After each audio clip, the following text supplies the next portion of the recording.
4 তারিখ ঘোষণা দিয়েছিলাম শাহবাগে আগামীকাল সোমবার যা যা কিছু আছে সব নিয়ে আগামীকাল রাস্তায় ঝাঁপিয়ে পড়বেন। সেই 5 তারিখ শেখ হাসিনার পতন হয়েছিল। আজকে অনেকে বক্তব্য দেন, অনেকে রাজা হয়েছেন, প্রাইম মিনিস্টার হয়েছেন, মন্ত্রী হয়েছেন, ক্ষমতায় গিয়েছেন, কিন্তু আমরা যারা রাস্তায় ছিলাম, বুলেটের সামনে ছিলাম, ট্যাঙ্কের সামনে ছিলাম, নিজের গলার মধ্যে ফাঁসির রশি ঝুলবে এই তোয়াক্কা করি নাই, এই চিন্তা ভাবনা করি নাই।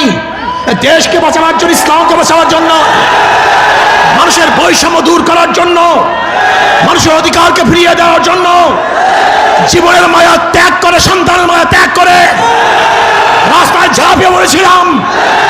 আজকে বাংলাদেশের জনগণের সাথে গাদ্দারি করবেন, গ্যাসের দাম বাড়াবেন, তৈলের দাম বাড়াবেন, মানুষকে খুন করবেন, হত্যা করবেন, বাংলাদেশের মানুষ সহ্য করবেন ইনশাআল্লাহ।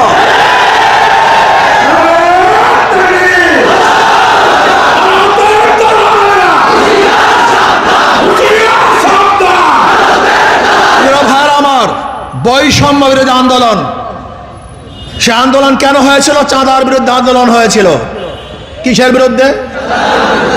যেন বাংলাদেশে কোনো চাঁদাবাজি না থাকে।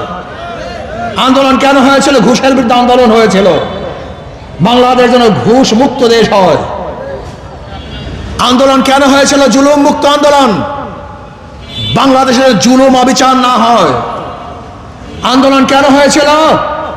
ধর্ষণ মুক্ত বাংলাদেশ করার জন্য আন্দোলন হয়েছিল। আন্দোলন কেন হয়েছিল?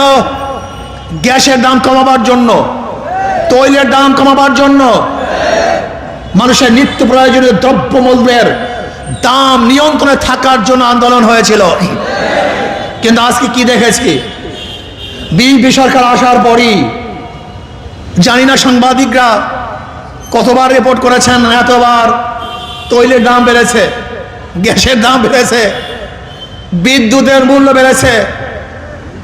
এখন নাকি বিদ্যুৎ হলো হোমিওপ্যাথিক ডোজের মতো, বিদ্যুৎ মাঝে মাঝে আসে, মাঝে মাঝে চলে যায়।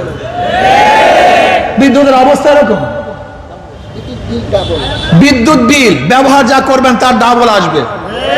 আমি বিএনপি সরকারকে বলবো, এই মানুষকে জাতা কলে পিষ্ট করার জন্য আপনাকে ক্ষমতা বসিয়েছিল? এই মানুষকে গ্যাসের দাম বাড়াবার জন্য আপনাকে বসিয়েছিল? তৈলের দাম বাড়াবার জন্য আপনাকে বসিয়েছিল? আজকে চাঁদাবাজি করার জন্য আপনাকে বসিয়েছিল? না তো। আন্দোলন করেছিল আমরা, রক্ত ঝরিয়েছি আমরা, আহত হয়েছে আমাদের লোক।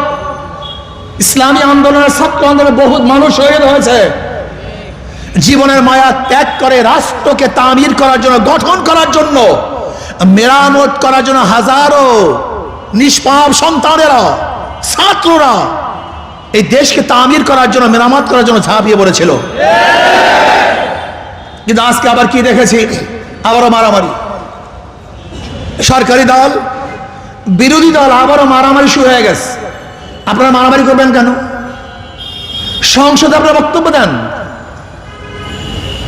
বিরোধী দলের লোক সংসদে আছে, সরকারি দলের লোক সংসদে আছে। যদি কেউ অন্যায় করেন সংসদে ফয়সালা করুন, কিন্তু ক্যাম্পাসে কেন? নিরীহ জনগণকে হত্যা করবেন কেন? তাদেরকে অ্যাসাল্ট করবেন কেন? তাদেরকে হল ছাড়তে বাধ্য করবেন কেন? ভাঙচুর করবেন কেন? এর জন্য আন্দোলন হয়েছিল, এর জন্য ছাত্ররা জীবন দিয়েছিল। আবু সাইদ মুগ্ধকে এর জন্য জীবনকে বিসর্জন দিয়েছিল। আমি বিএনপি সরকারকে বলবো, আসলে আপনার শিক্ষা হয়নি, আপনার শিক্ষা হয় নাই।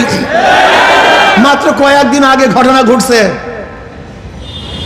আজকেও যদি আপনার শিক্ষা না হয়, কবে শিক্ষা হবে আমি জানি না, কবে আপনি রাষ্ট্র চালাতে পারবেন আমি জানি না। শোনেন, মিঠা কথায় পেট ভরে না। ওই নরম নরম কথা বলবেন আর গ্যাসের দাম বাড়াবেন, নরম নরম কথা বলবেন, মধুর মধুর কথা বলবেন, আর তৈলের দাম বাড়াবেন, বিদ্যুতের দাম বাড়াবেন।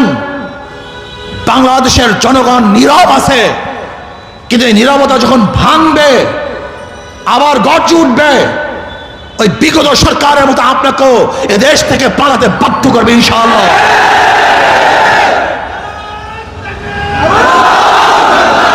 ইসলামী আন্দোলন বাংলাদেশ, ইসলামী আন্দোলন বাংলাদেশ ভেষজের বিরুদ্ধে আন্দোলন করেছে কোনো স্বার্থের জন্য নয়।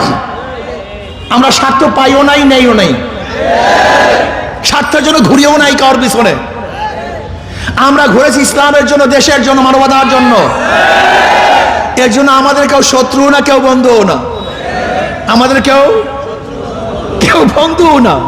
ভালো কাজ করবেন বন্ধু, যদি খারাপ কাজ করেন, ইসলামের সাথে গাদ্দারি করেন, দেশের জনগণের সাথে বেঈমানি করেন, আবার যদি হত্যা হয়, গুম হয়, খুন হয়, আমার মারা ধর্ষিত হয়, আবারও যদি নির্বিচারে বাংলাদেশের জনগণের জীবন অকাতরে ঝরে পড়ে, যদি বাংলাদেশের মানুষ বিধবা হয়, আমার মা বোনরা বিধবা হয়, ধর্ষিত হয়, তাহলে আমরা আন্দোলন হবে, সংগ্রাম হবে। আপনাকে রাখবেন ইনশাআল্লাহ।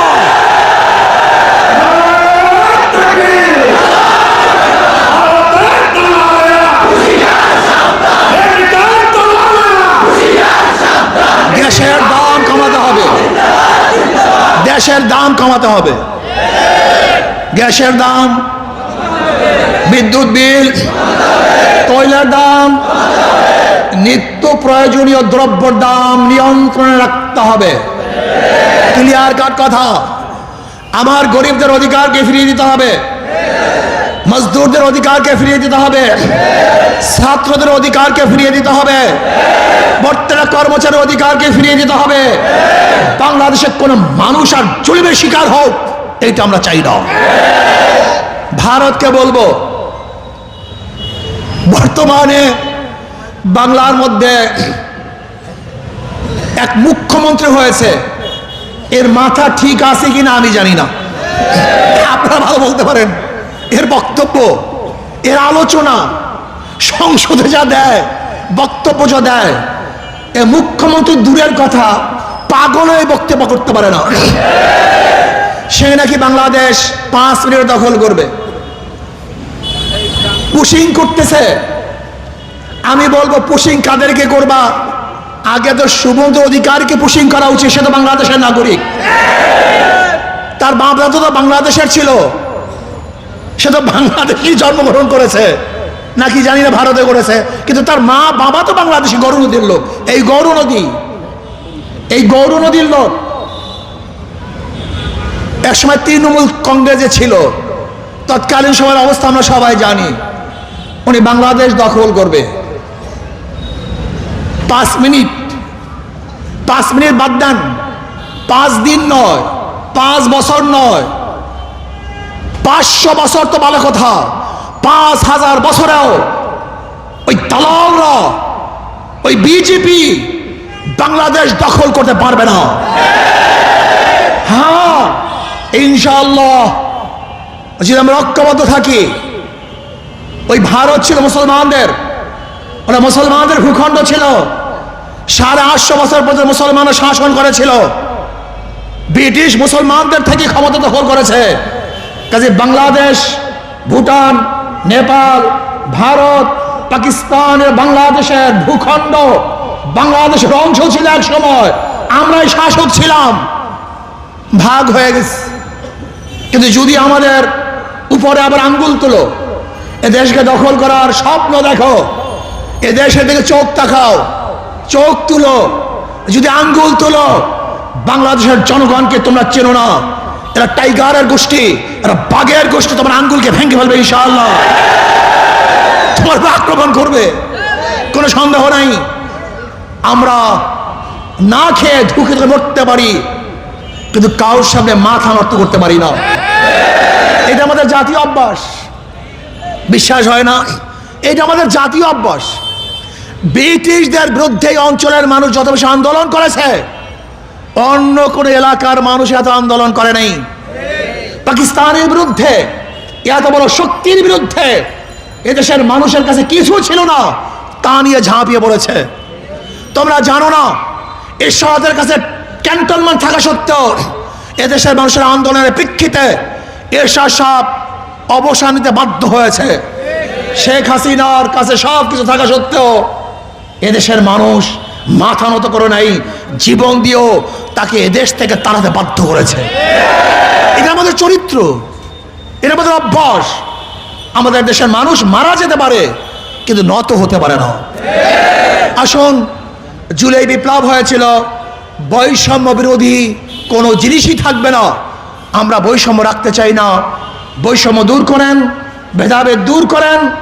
আজকে আবারও যেইভাবে হেলমেট বাহিনী বের হয়েছে, সেই ফ্যাসিস্টের আমলের সমস্ত স্মৃতি আবার আমাদেরকে স্মরণ করিয়ে দিচ্ছে। ওই সময় হেলমেট বাহিনী, এখনো হেলমেট বাহিনী। এই হেলমেট বাহিনী আমরা দেখতে চাই না। দেশকে ঠিক মতো চালান, যদি না পারেন তাহলে বাংলাদেশের মানুষ আবারও রাস্তায় নামতে বাধ্য হবে। কাজে আসুন, আমরা সম্মিলিতভাবে ইসলামকে, দেশকে, এই মানবতা রক্ষা করার জন্য ইনশাআল্লাহ কাজ করব।